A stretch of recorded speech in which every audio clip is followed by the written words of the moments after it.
Hey everyone, Eric Grenier here, and welcome to the 72nd episode of the Writ Podcast. It's been about 90 days since Pierre Poilievre became leader of the Conservative Party and the new leader of the official opposition.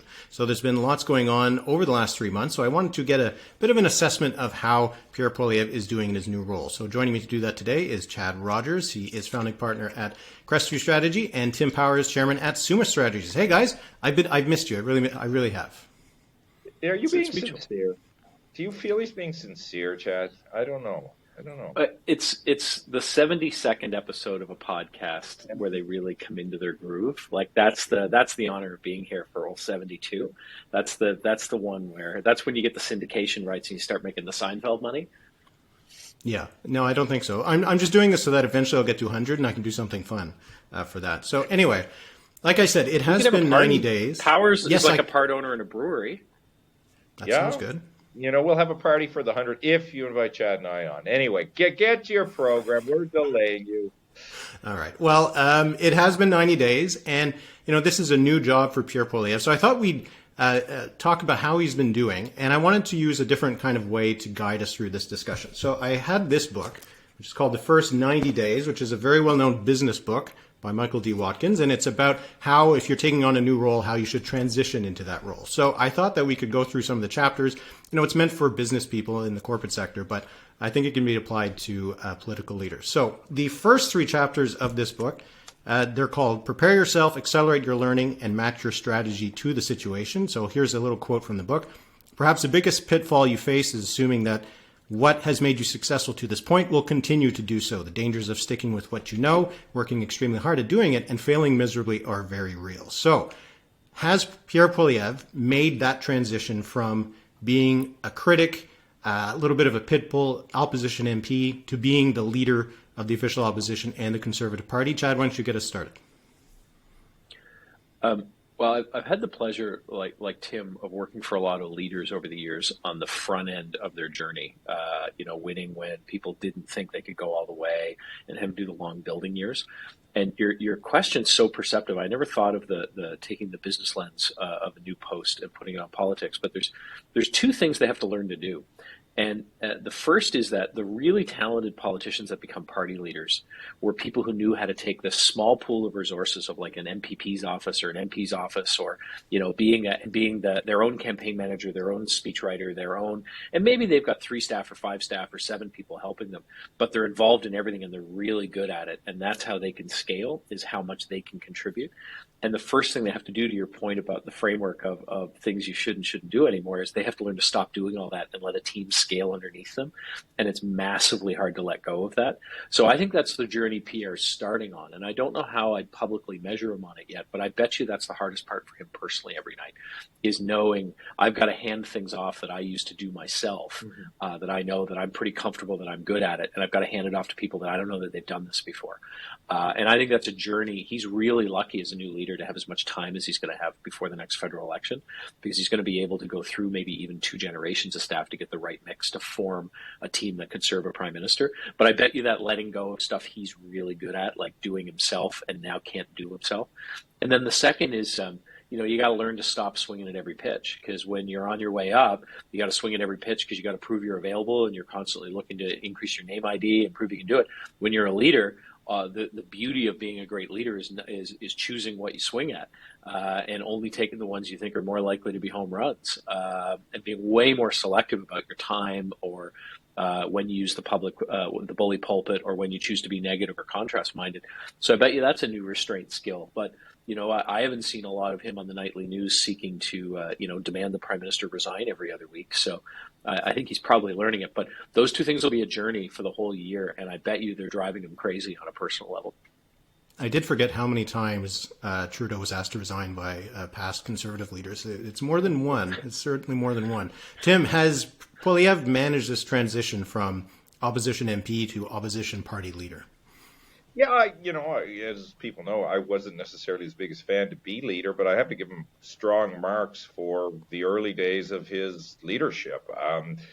Boy, you've not heard a word about discontent in the during his tenure, and you'll remember one of the big narratives was, "Oh, the whole party's going to fall apart." What did he do that was really smart, I thought, in the beginning? Well, he has a dinner at Stornoway with the godfather of progressive conservative politics, modern progressive conservative politics, Brian Mulroney. And then Brian Mulroney goes out and says, this kid's got a chance. And as Chad knows, when Brian Mulroney lays his hands on you, either one, two, or partially, that's better than you could hope for. He talked to Mr. Charest. All of that was smart, which suggests a transition. To your point, Eric, if he won the leadership by playing against establishment elites and the way they do business, and then all of a sudden is able to get support from the living, breathing heart of establishment elite progressive conservatives, that's smart. I think the other things I'd give him credit for, again, which suggest a transition, are discipline. Chad alluded to that. He hasn't felt, well, maybe he's felt the need, but he's certainly not run out and, as Chad said, hit every pitch. The other thing, I think he's generally picked his spots well, and that's not just chasing every ball, but it's also picking issues. The one thing that he seems to have carried over from the leadership, which I think is working for him well now, is his focus on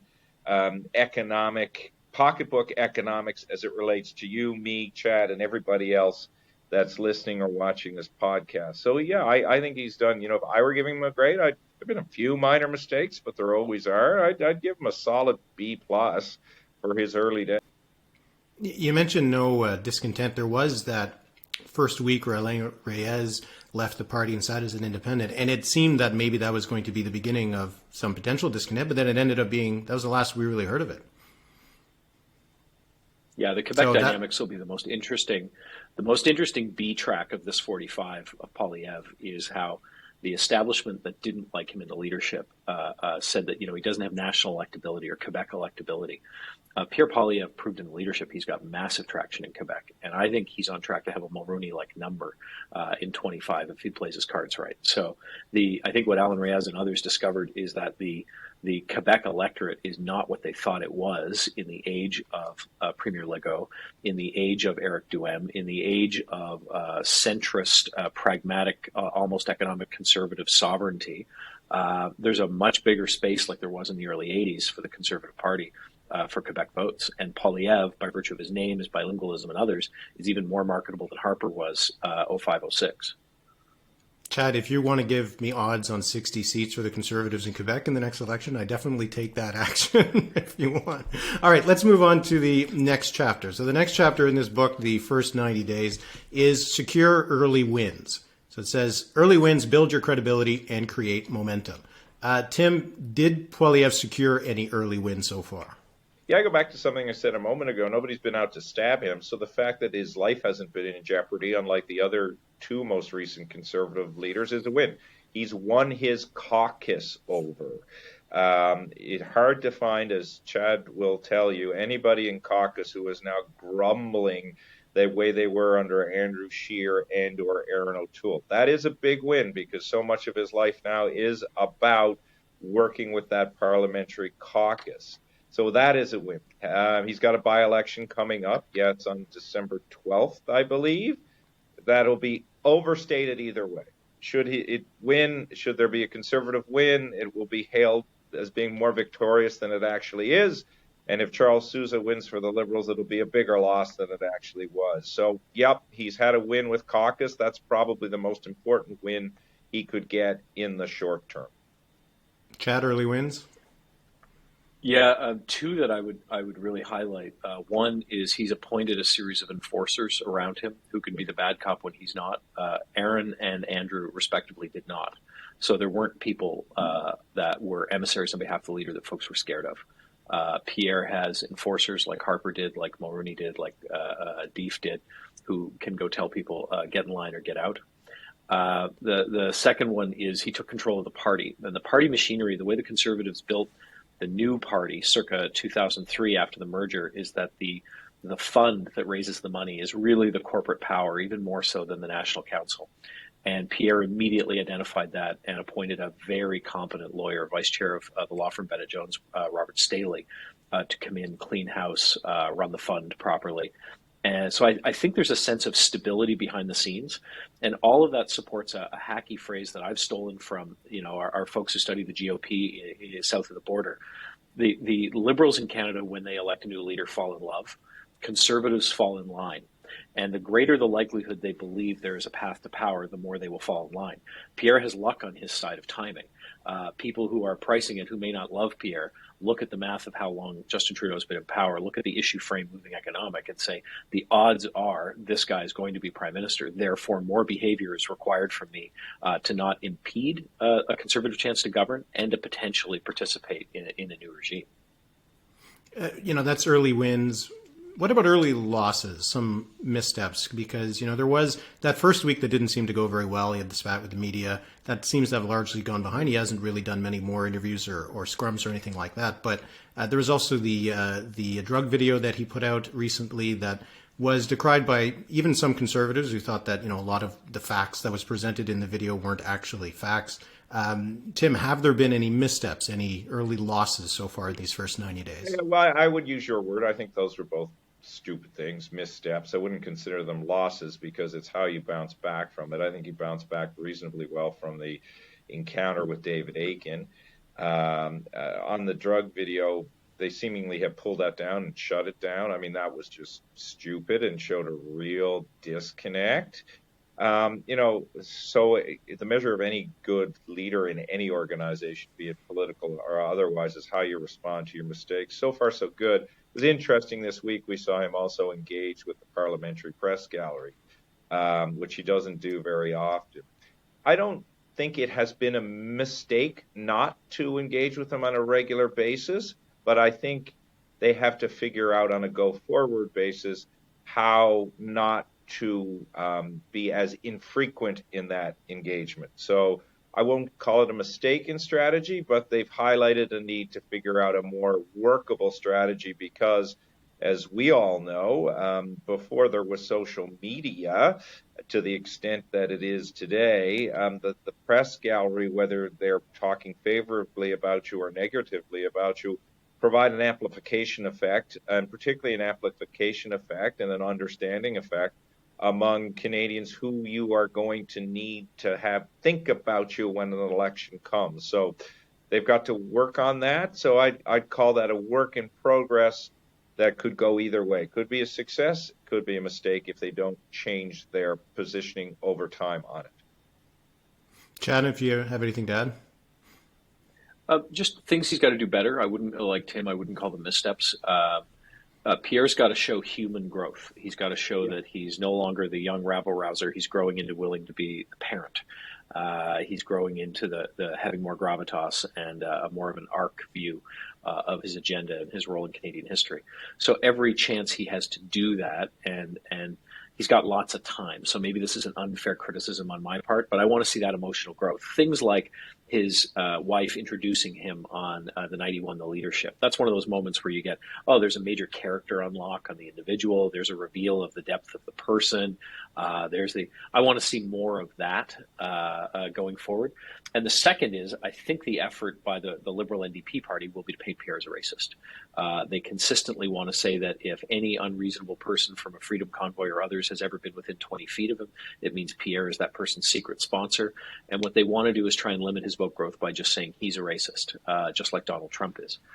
And that's unfair, but it's a pretty effective attack. So I want to see Pierre demonstrating his outreach to targeted communities. On the press gallery and the media, I'll concede that it's always good to have friends on background. I think the détente with the press gallery, though, is a whole lot more about the national mainstream media outlets realizing this guy just won the biggest leadership in Canadian history and didn't give any of them an interview, and it didn't cost him anything. I think the turnaround's coming from the editors and publishers who are saying, you guys have to find a way to go talk to this guy. You've got to work your way back in because we can't be without exclusives and Poilievre stories for the next 2 years. Let's move on to the next couple chapters. So it's negotiate success and achieve alignment. So here's a quote I pulled out from this. Figuring out whether the organization's strategic direction is sound, bringing its structure into alignment with its strategy, and developing the processes and skill bases necessary to realize your strategic intent. So, Chad, you already kind of mentioned this, so I wanted to keep it, before we talk about, the front bench, that kind of thing, on the party itself. He has made some changes to the organization. Is he bringing that structure of the organization to align with his own strategy going forward? The party in the modern era is a gas tank. So the party is the dumb part of the machine. It's got to do a lot of complex things really well around organization and candidates and resource support, but it's not where the strategy emanates from. So the party will build up. He's brought in a new executive director that he poached from Doug Ford, Mike Crace, very talented. Now what we need to see is what does he do in 2023 to build out a campaign team? I think we would argue that Andrew Scheer and Aaron O'Toole both had really talented people near their campaigns, but the campaign teams weren't big enough. They didn't have enough national reach or perspective. They weren't talking to enough people. It was a little bit too much, a few strategists in a room with a few polls selling one view of the future. Hamish Marshall, Andrew Scheer had one of the most brilliant strategists in the entire country. But the party, I think, coming into these last two races is demanding a bigger campaign infrastructure that they can see and plug into and talk to. So he's got to do that. And then he's got to rebuild a front bench that looks like his cabinet. And I think he's being smart to use time on his side to audition people. I don't think the people in the senior chairs today are going to be the senior people in the chairs fall 24, spring 25. But I'm impatient to see what the new talent is and when he starts testing them and rolling them out. And I hope he does things that we haven't seen since the late 70s, early 80s, and uses the time to do things like a foreign trip, which opposition leaders used to do to prove they were ready to step into the chair of prime minister. I'd like to see some of that growth of demonstrating this is how I would do the job. The worst thing in the world for conservatives is when they're really good opposition leaders and run for the job of being a great opposition leader, as opposed to show the country they're ready to run for the job of being prime minister. And I think back to Jack Layton, who was so transformative at first, where we thought it was laughable, and then we realized it was achievable, where he started to model the job he wanted to have, not just the job he had. Tim, the changes that he's made to the organization, or that we've seen so far, what do you think? Well, I let me focus on one that I thought was very wise, and that was bringing in Ian Todd as the chief of staff. He's not a kid in short pants. Sorry, Ian, you're older than Chad and I. Almost combined, Ian. We love you anyway. Ian Todd. He's got more hair than both of us combined, too. Prettier hair, absolutely. But certainly in Ian, there is an example of a leader that recognizes he needs to step outside his circle. Ian and Pierre would not be two people I would say who would have had a natural affinity in Pierre's youth and Ian's maturation. But now they have come together. Ian is well-liked throughout all aspects of the federal Conservative Party. He has enormous experience. He has smarts. And he's also been at the front of a new party emerging and finding its way forward when he was Mr. Manning's EA. So I see that as a very smart move. He didn't just take someone from his campaign team. He went to the outside and got a really experienced hand. That is smart. The other thing that I'd say has been smart, but this will be a work in progress, Eric, is not stepping outside his sphere of knowledge or comfort just yet in terms of his messaging, because he knows he doesn't have to. He found a connection over the summer during his leadership race, before it arguably, with people around recognizing their economic anxiety. He doesn't have to do more than that right now, but growth of the Conservative Party will depend on him doing more than that.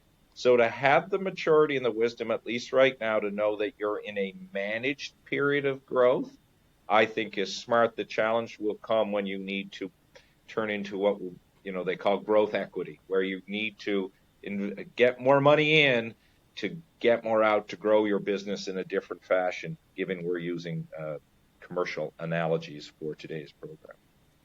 Okay, well, we'll continue with it. So the next chapter in the book, the first 90 days, is build your team. And Chad, again, you already kind of talked about this with the front bench, but so it's your willingness to make tough early personnel calls and your capacity to select the right people for the right positions are among the most important drivers of success during your transition and beyond. So when we're talking about the political team around him, so Tim Uppal and Melissa Landsman were named the deputy leaders. Andrew Scheer was brought back to be the House leader. And he excluded some people. Michelle Rempel, Ed Fast, Aaron O'Toole requested that he not be given a critic's role, but he's also left to the side, and that might just be because that's what he wants. Tim, what do you think about? I also Yeah, Chad. asked Okay, what do you not want? to be I asked not to be included in the Miss America pageant this year. I didn't want them to ask again, so I will not be competing in the Miss America pageant this year. I'd ask them to not consider me. But I I think hear you're making a going to point. I appear think you're in making a the point. Meghan and Harry Netflix drama. So I hear you're their publicity advisor, and you're doing great so far. Anyway, sorry, Eric, what was your serious question here? I think it was whether you think that the team that he's surrounded himself and the ones that he's excluded, and it could include potential people who have preemptively said that they were happy to be excluded. Tim, what do you think about that moves he's made so far? Well, I thought the wisest thing he did, which is was have this never-ending list of critics, associate critics, back scratchers, butt rubbers, whatever you want to call them. Because what he did was he co-opted just about everybody into doing something. It doesn't really matter, as Chad alluded to earlier, who's in what critic's role. This is not going to be, if he ever forms government, what a cabinet looks like. He's not also going to have, I think he's got 52, 53 critics. Not going to have 53 ministers.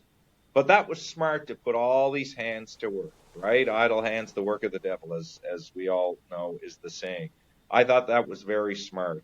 And the big three that you spoke about, Aaron, Michelle, and Ed, so far, in whatever they are doing, seem to be being team players. So again, I think that will play well. Again, he's got time on his side here, so he's understanding that, well, there will come to a point. There will be a point when people will be getting impatient. People will be calling out these moves as, all right, Pierre, we understood this for why you did it. You wanted to keep us busy. Where are we going? Where am I going to be when the raw ambitions of humans come to the top? But for now, he's seemingly timed all of this reasonably well.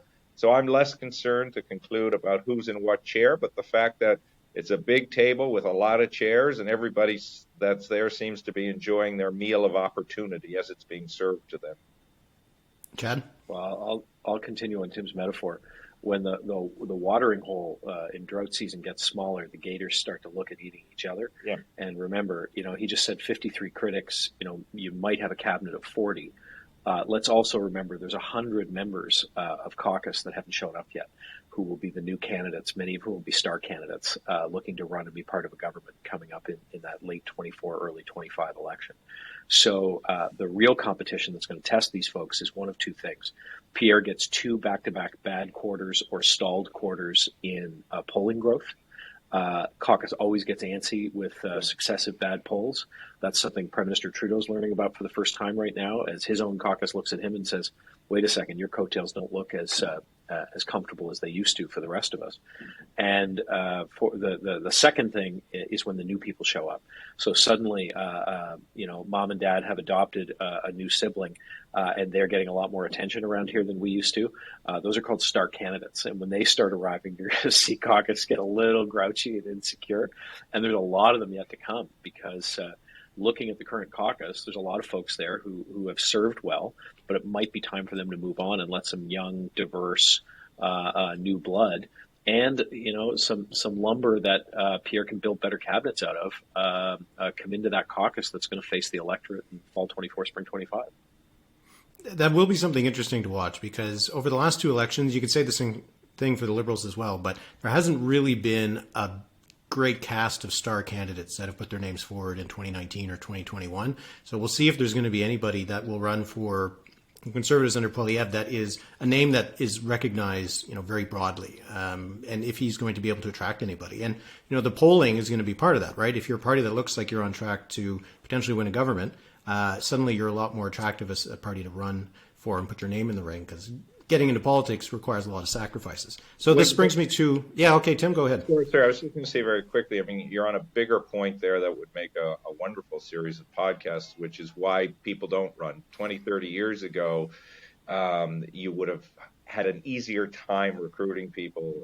We know why people don't run today. They're more under the microscope than they've ever been. Anything they've ever done or said that may have not been heard of before or been but a blemish on their life is now turned into something that maybe it isn't. So that's a challenge for all parties, not just Pierre Poilievre. Unless your name is Herschel Walker and then you don't mind, you'll just run anyway. So let's move on to the last chapter. Eric. Yeah, go ahead. So the next one is create coalitions and alliances. So this brings us to, I think, the meat of things, building up your support base for the next election. Start right away to identify those whose support is essential for your success and figure out how to line them up on your side. So far in the polls, we haven't really seen a big rush to the Conservatives. Polls are still more or less putting the two parties exactly where they were last time. So Chad, is Poilievre identifying and reaching out to the right groups and to the right people that he needs to grow that base? It takes a lot of time. So what Jason Kenney knew as the great conservative standard bearer of growing ethnocultural support or other stakeholder support is you can't go just find a new group that could be interest based, it could be demographic based, and visit them once and bring them on side. You've got to demonstrate that you're going to be their reliable ally and stand with them on issues and go back over and over and over. So again, one of the lucky parts of Poilievre is that he has so much time before the next election to build the bigger coalition. The other opportunity he has is that Justin Trudeau's coalition is a lot more ideological than it gets credit for. It is the Trudeau coalition is a whole new version of the Liberal Party built around certain issues, and they've chosen sides more than they take ownership of. So look at the controversy they're weathering about right now paying out of, I think, Immigration and Refugees Canada paying a deeply anti-Semitic guy to do contracting for government and how that cascades. The part of Pierre's opportunity is just choosing the other side of everywhere Trudeau has chosen one, and he's got new groups to grow. Economically, the frame on issues changes when there's an economic crisis. So there are new cohorts of folks who own certain types of small businesses, who will be under a lot of pressure, who are experiencing certain types of social change. That's his opportunity. And that goes into things like staff and resources. So when you hire the 100 people that go work for the leader of His Majesty's opposition, how many of them are writing legislative briefing notes every day, and how many of them are actually working the phones, talking to Canadians saying, can we do a private member's bill for you? Can we invite you to visit the Hill? Would you like to come in and visit the leader and the critic? And that OLO better be built around outreach more than it's built on just focusing on what happens in the chamber. That's how you get that work done. And Pierre in the leadership demonstrated he could do outreach and build a coalition. But I think there's a lot of shoe leather and air miles that have to be earned in 2023 to see if he can go all the way. Yeah, Tim, is he setting the foundations, I guess, for that long-term game? Well, he has something to set the foundation, and that's the candy of winning, right? It's fascinating to me. Stories you hear, and Chad may be hearing them in PEI. When I was home in Newfoundland a lot in October, I was hearing and still am hearing of, I think it's 4 or 5 Danny Williams era cabinet ministers. Now remember Danny's a friend, but Danny had the great effort against Stephen Harper. That was effective. Anything but Conservatives. So this is his team. We're his team. They're now putting their hand up quite overtly in Newfoundland and Labrador, a place where federal Conservatives have struggled for a very long time, and saying, hey, we're interested in running for Pierre Poilievre. Now, I don't want to dismiss my friends as being purely opportunistic, but there is some of that, and you need to use that as a leader. And that's my point with the candy. There is the sense that Poilievre could win. History gives us that sense because it's been, since Mackenzie King that we've had Prime Minister who's won 4 times. Polling suggests he could win. He's on the right side of some key economic issues. So all of what Chad said is right. He's got to do the shoe leather, but the walk is not through a swamp. It's mostly on sturdy state pavement with a little bit of gravel and maybe the odd plank to walk across. But he's in a better shape, I would argue, in terms of what he could do than even Stephen Harper was in 2004, 2005. So it is up to his skill to seize that opportunity and use the candy the right way to get the confection he wants. Yeah, we just got a couple of chapters left, so go ahead. Well, I'll make an early prediction that Poilievre wins 5 of the 7 seats in Newfoundland and Labrador. All right. I'll have to take a bet with him on that. I don't think, that's all right. But if he did, to Chad's point, he's winning a significant majority because if the Conservatives, as much as Newfoundland only represents 7 seats, it's represented the bastion of Liberal strength in Atlantic Canada that even kept Michael Ignatieff hanging around when he was in 3rd place there. So if they do that in Newfoundland, they're on the way to a big victory. Well, they got 5 seats now in Newfoundland and Labrador, 60 in Quebec. They're off to the races, I think. Well, that Sims loss last time was a surprise. The Trudeau erosion of support in Newfoundland and Labrador was an early bellwether that I think his campaign team was paying attention to, and a lot of it's inflation, right? Higher costs are not good, and Atlantic Canada won't tolerate re-electing a government where things cost more. Okay, so we'll power through these last ones. The next one is keep your balance and manage yourself. You must work hard to maintain your equilibrium and preserve your ability to make good judgments. So this is more about the work-life balance. Very quickly, Tim and Chad, start with Tim. Is Poilievre's pace good? Is it manageable? He has a young family. From what I can see, I used to see him working out at the gym all the time, and I think he's still, he's physically keeping himself well, which matters, which is more important than ever, because he wants to look the part, particularly if he's going against Trudeau. He took all this stupid heat for not going to the press gallery dinner. Look, his rationale was legitimate, particularly as a father of a young child, which he is also too. I can appreciate that. So, I think from what we see, I don't know what's happening internally to the degree Chad may, but from what we see, he's pacing himself. He's exercising balance. And that is what he's going to need to do, because if everybody is on the right track of this being 2025, long way to go. That's a lot of discipline, but if you want to win, you got to have it. Yeah, Chad, it seems like politics is a young man's game these days with seeing Trudeau and Poilievre. Trudeau's the old man now. Yeah, look, my great mentor in politics, the late Finlay MacDonald Jr., used to talk about the importance of rhythm. Yeah. And finding a rhythm, because you're not going to find balance. Being the leader of a party, being leader of the opposition, running to be prime minister, there's no balance in that. It's a crucible that will crush people that aren't ready for it. And having a young family on top of that, where we live in an era too, where a male politician at the head of a young family would just check out of the family and do the job full time, and people would paper over the cracks. Modern leaders don't do that. I don't think Prime Minister Trudeau's done that. I don't think O'Toole or Scheer did that. I don't think Pierre would do that. There's a different standard expected of fathers and men.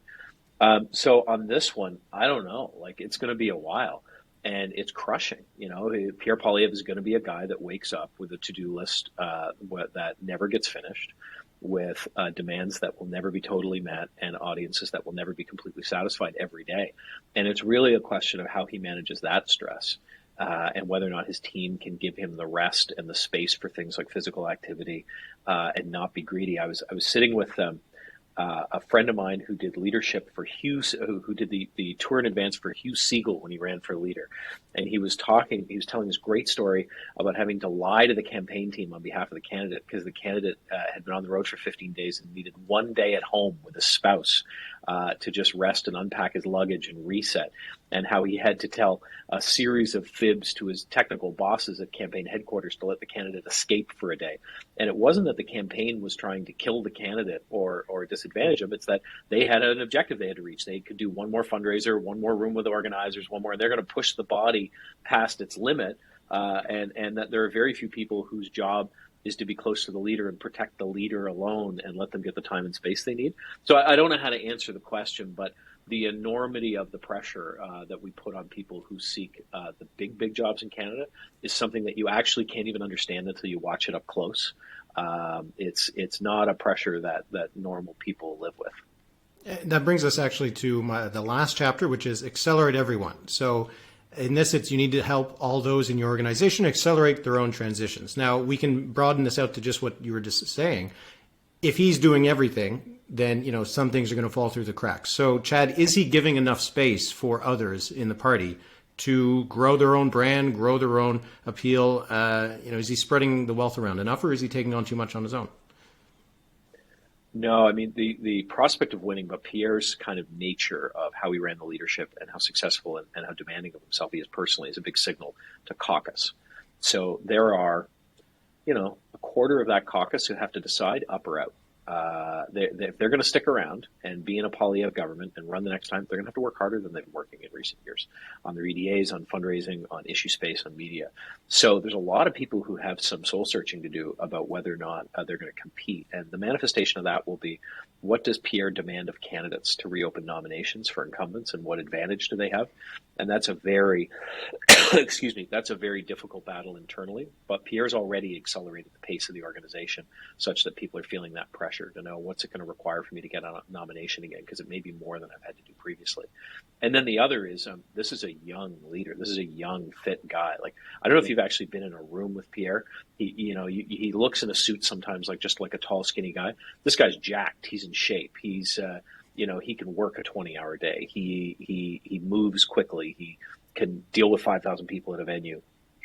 That's fresh. And if you're someone who isn't on the top of their game right now, you got to start working harder to keep up with your own leader. Excuse me. Tim, is this all the Poilievre show, or is he giving enough space to the rest of the team? I think he's giving space to certain members of the team. I don't know about the whole team, but I'll use the Melissa Landsman example. I've bumped into Melissa a bunch of times, and every time I bump into Melissa, she's about to go somewhere to do something for the Conservative Party. So I think, and that's not unusual. I think leaders have people they're comfortable with who perform well in certain circumstances, and certainly Pierre appears to have that comfort, at least with Melissa. I'm not sure, he has 2 other deputy leaders. I have not bumped into them. I don't know. But I think part of the creation of the troika, of deputy leaders was to have those 3 and others do a lot of the grin and grip and outreach. So if that's working as well as it could, that's a start. But I don't think you get your leadership group and your team fully formed until you get to where you want to go. I think, as Chad alluded to earlier, this is the group for now, and they're doing what he needs to be done now. But for Pierre to be successful, that group is by nature going to change going forward, and he will have more skill in determining who fits in where and when he fits in and where somebody else does. So I think it's a work in progress, Eric. Okay, we'll finish on this, and it's we're talking in a business way. So if we're giving a performance evaluation now for Pierre Poilievre, to follow some of the way it works in the business world, we can give him an exceeds expectations, a meets expectations, does not meet expectations, or it's termination time. I'm not sure anybody's going to do that. No, Eric. Better way to do this. Chad and I get asked this all the time. Would you invest or won't you invest? If you will invest, under what circumstances? Come on, Eric. Never mind ratings. It's money, buddy, that talks. All right, buy or sell then. If I were private equity, and not, of course, I have no Chinese affiliation, so I would be clean. I would probably throw a few bucks at this particular enterprise because I think it has potential. Would I take all of my savings out and move everything else and lack the diversity in my portfolio? No, but I'd make an investment in this property. All right, Chad. For the investment lens, I'd go in heavy and go in early. This is an Andreessen Horowitz style. This is real potential. Don't put dumb money in when everybody's putting in a year and a half from now. Invest early, let them see it, because this one's going to go all the way. If I took the talent lens that you took, Eric, I'd give an exceeds for last year, but I'd change the criteria for forward year. Yep. So I would say you exceeded expectation getting where you've got, but the lens of what you've got to achieve in the next year is a lot harder. Yeah, and it is that transition that he's making right now from the leadership campaign to the next general election, which is several years away. So it does give him a lot of time to grow into the job. But how you make that first impression can often have a pretty big impact on how your career trajectory is going to be going from there. It's also worth going back and reading the Jeffrey Simpson books about late 70s, early 80s, like the Clark period and the Mulrooney period of staging up for the job and whether or not you're going to be successful. Leaders of the opposition who propose to be prime minister also need time to skin their knees. They actually need time to mess up and correct. So to Tim's earlier point about people will judge you by the growth you show in how you react to mistakes, Poilievre's also got to have a couple of instances where he doesn't do the right thing, but then pivots and corrects to the right thing or is deemed to have grown from the lesson learned. And those won't always be comfortable weeks, but they're part of the narrative path of demonstrating you're ready to lead the team. And just, I know we want to go, but there's a great example of that with Harper, and the three of us would remember it. I'm sure the listeners, viewers of your podcast would, but it's when Harper had just become leader of the Conservative Party, and there was the whole Larry Spencer incident. Remember, Larry Spencer said some asinine, intolerant remarks about LGBTQ2 people. And Harper did not hesitate, and he booted him from the caucus, and he made a very swift and forceful message then. So in this case, it was an MP who made a mistake, and it could have been, but Harper had to react to it, because in the past, other leaders might have dilly-dallied on it, worried about caucus unity. And Pierre's dilly-dallied on a couple of things before, but I think the Larry Spencer example, where a caucus member makes a mistake, is also applicable to Chad's theory. Somebody on your team is going to make a mistake. How do you respond to that? And how does the rest of the organization, outside world, look at that? Yeah, he's going to get some tests over the next little while, but hopefully he'll get some rest over the holidays, and I hope the same thing for you two. It's been a lot of fun to chat with you throughout the year about the leadership race, and we'll chat again, I'm sure, in the future. But thanks so much for joining me, and I hope you have a great holidays. You too, Eric and Chad. Merry Christmas.